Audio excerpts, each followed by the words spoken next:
ladies and gentlemen, well, Mayuri will be officially available for myself in about, I think, 4 to 5 hours time. I think in about 40 minutes the game will go in maintenance. I mean, the banner's all gone.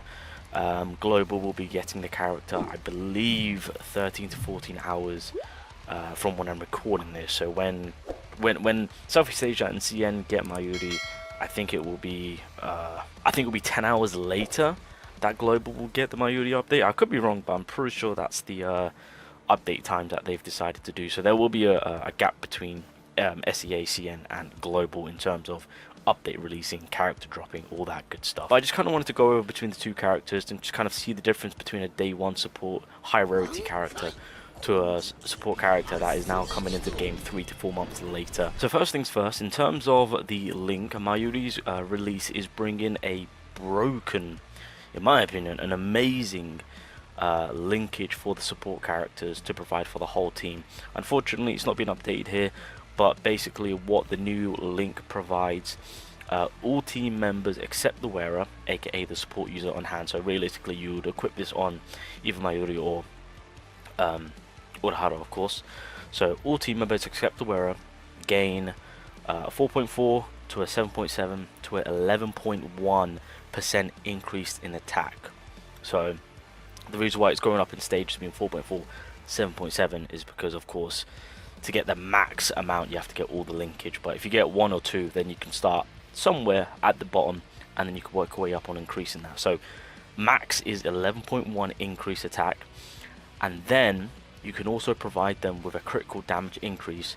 Starts at 8.8%, goes to 15.5, and then 22.2%. So again, this bond will provide an attack increase of cap 11.1 and a critical damage increase of cap 22.2 for your tactical user and your DPS. The support character in question, being Urahara or Mayuri, won't benefit from this link, which is completely fine because we want our main attackers to get as much buffs as possible. So just kind of wanted to get that off. So that technically affects both supports. So kind of wanted to go over Urahara. So I do have all of his stuff up. So we can go over it just briefly. So when it comes to Urahara, his first dupe is in favor for the slash users, giving them the extra 10%.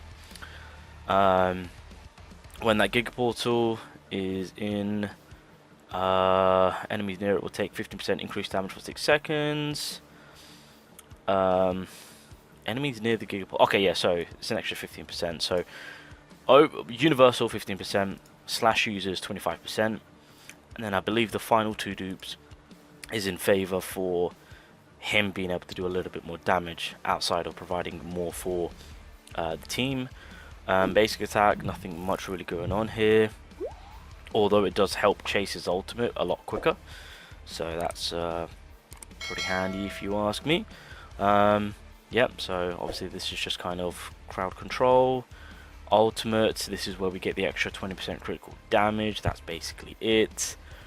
Going into the passive, each time Urahara uses a special attack technique or ultimate or counter attack, he'll grant 1 stack of Reishi analysis to the TI team, and then this will increase the team's attack power by 10% for 15%. So this is universal. We can stack that up to 30% because you can stack it up 3 times. Okay, let's have a look. What else we got? Is that it?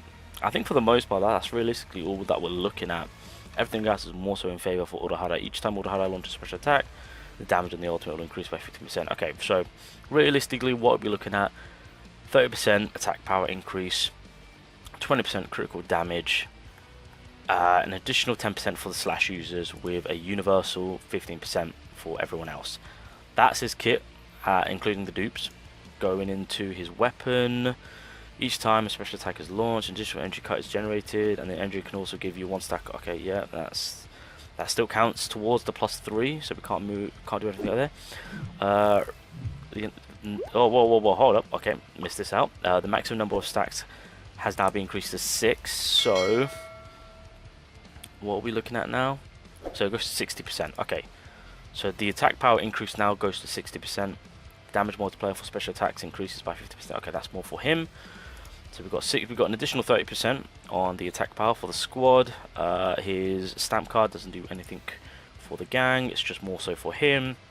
And then when it comes to the new piece set, that is obviously recommended for Urahara. After using a technique, the entire team will receive a buff that affects their increase of all damage by 9.2% for 25 seconds, and it can't stack. So that is, yeah, okay. So the takeaway from Urahara is 10% for the slash, 15% for universal, for every character from all typings to do additional damage once they're near that Giga Portal.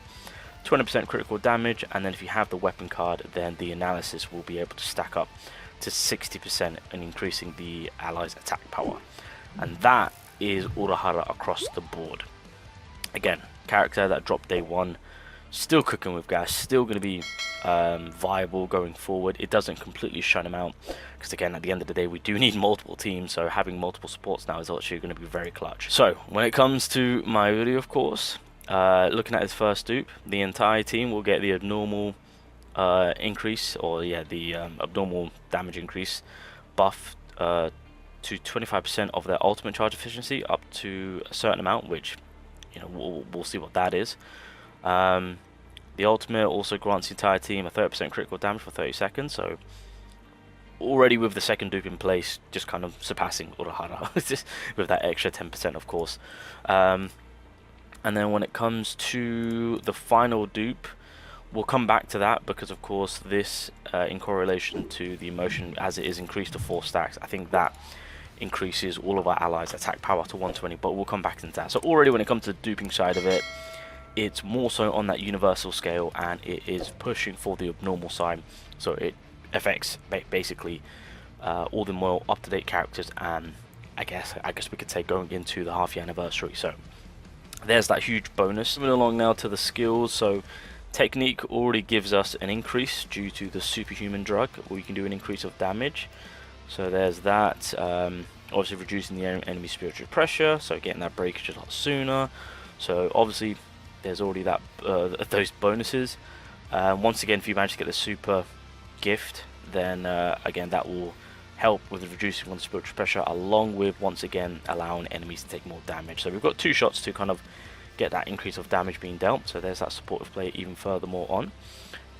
Going into the ultimate, we've already kind of spoken about how his ultimate is disgustingly broken. So if you realistically look at his ultimate along with that second dupe, surpasses Urahara just like that in a heartbeat, because you're getting that plus 30% critical damage across the board to all your allies. And then of course he does apply the buff to where everything, counter attack, technique, normal attacks, ultimate, everything about the characters on your team get buffed in terms of allowing them to do more damage. This ultimate is ridiculous, by the way. So that's crazy. Furthermore, onto the passives. So Mayuri gets the ultimate charge. Okay, each time a status damage is activated, the enemy it increases the corresponding critical damage by. Okay, so there's that little bit of bonus right there. We'll gladly take that.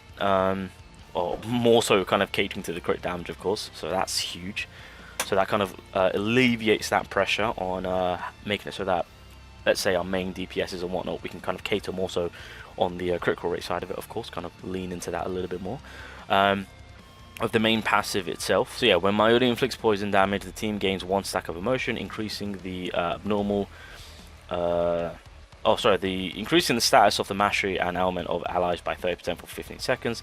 This can stack up to 3 times, so that's 90%. Again, more so in favor for specific characters outside of disregarding Bankai Ichigo and Toshiro, of course. This won't affect them, because of course there's no abnormal play going on there. So if we just look at the kit alone, critical damage increase, abnormal damage increase. We'll come back to the final dupe. More damage being obtainable through the technique with 2 RNG plays, so you've got like a 50-50 chance, to be fair. Ultimate buffs practically everything, which is insane.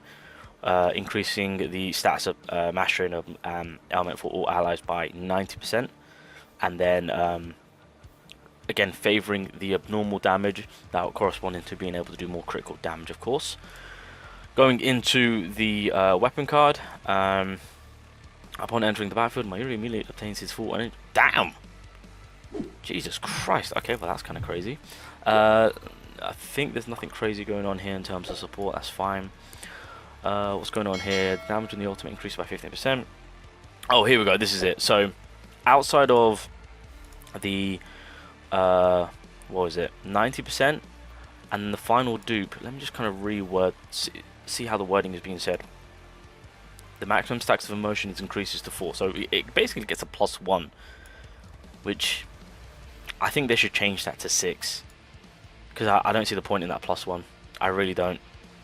They have to change that to 6. We need a bigger incentive. Anyway, so if it is just 4, then that goes to 120, and then of course going over to the stamp card. Yeah, each stack of emotion activated by poison grants an additional 25% attack to the entire team.